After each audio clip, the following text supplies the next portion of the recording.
Sarah dan teman-temanku. Di sini kami akan mempresentasikan hasil diskusi kami sebelumnya. Perkenalkan anggota kelompok kami.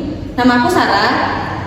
Perkenalkan, nama saya Cynthia Toris Mamata sebagai pemateri pertama. Perkenalkan, nama saya Vanessa sebagai pemateri kedua. Dan saya Salwa Turjana sebagai pemateri terakhir. Nah, tanpa membuang waktu, kita akan langsung masuk ke materinya. Untuk presentasi pertama, saya persilahkan.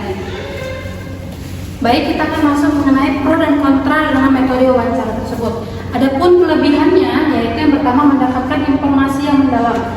Pewawancara dapat menggali informasi secara mendalam, mengejar detail yang tertinggal dan secara yang tidak terduga, dan memahami motivasi di balik jawaban narasumber tersebut. Lalu ada lebih fleksibel. Mengapa?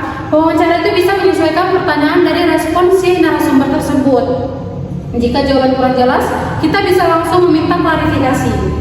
Selanjutnya ada tingkat respon yang lebih tinggi, di mana secara umum orang lebih bersedia ditanya secara langsung daripada untuk mengisi kuesioner ataupun yang dikirimkan lewat email.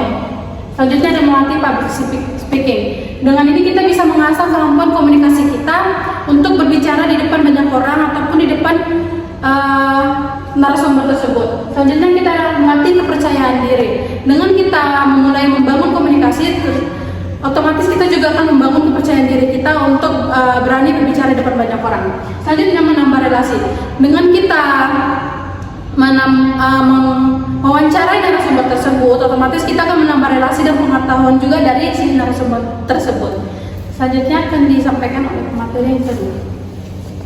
Baik, bukan hanya ada kelebihan, pastinya ada kekurangan. Di sini ada 4 poin. Yang pertama yaitu memakan waktu dan biaya, di mana wawancara membutuhkan waktu yang cukup lama untuk persiapan, pelaksanaan, hingga pengolahan hasil.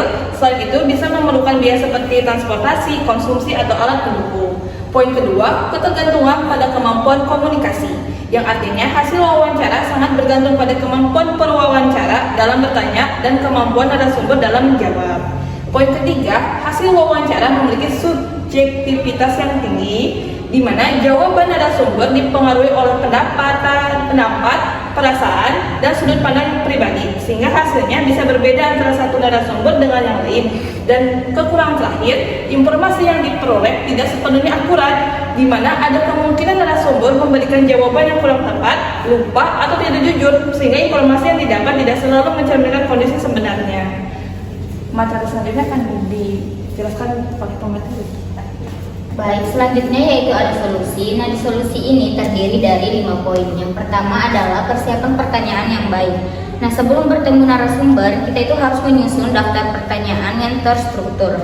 Yang kemudian yang kedua adalah pelaksanaan wawancara yang efektif.